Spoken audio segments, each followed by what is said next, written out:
rencana pembukaan Fakultas Kedokteran di Universitas Negeri Gorontalo yang telah bergulir sejak tahun 2013 lalu akan segera terwujud, yang ditandai dengan adanya kegiatan visitasi dari Dirjen Perguruan Tinggi Kementerian Pendidikan Republik Indonesia.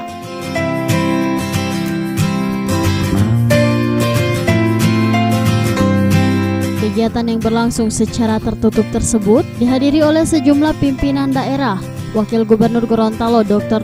Andes Haji Idris Rahim MM, Bupati Bone Bolango Hamimpo USKOM, Sekretaris Daerah Kota Gorontalo Dr. Insinyur Haji Ismail Majid MTP, Direktur Rumah Sakit Alisab Dr. Andang Ilato, dan sejumlah pihak terkait lainnya.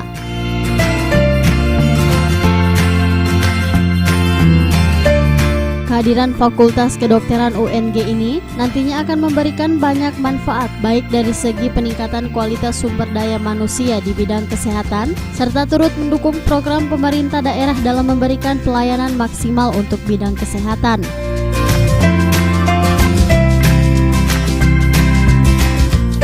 Sekretaris Daerah Kota Gorontalo Dr. Insinyur Haji Ismail Majid MTP ditemui usai kegiatan mengatakan, untuk memberikan dukungan terhadap Fakultas Kedokteran UNG, pemerintah Kota Gorontalo memberikan dukungan penuh, mulai dari tim pengajar serta akreditas Rumah Sakit Alisabu yang dijadikan sebagai rumah sakit pendidikan Fakultas Kedokteran UNG yang telah terakreditas paripurna dan memenuhi syarat.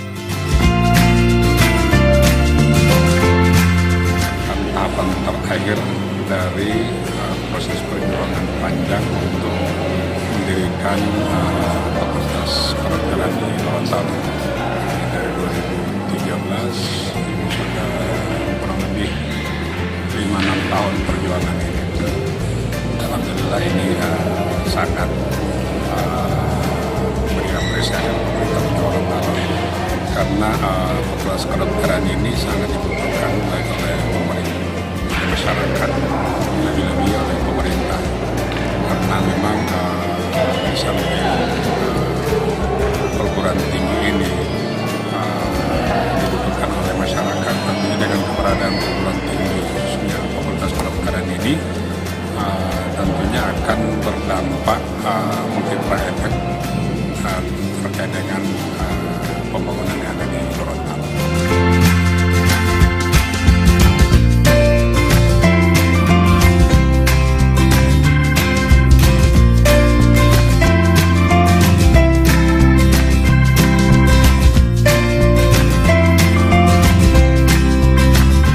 Tim Liputan Advertorial Mimosa TV.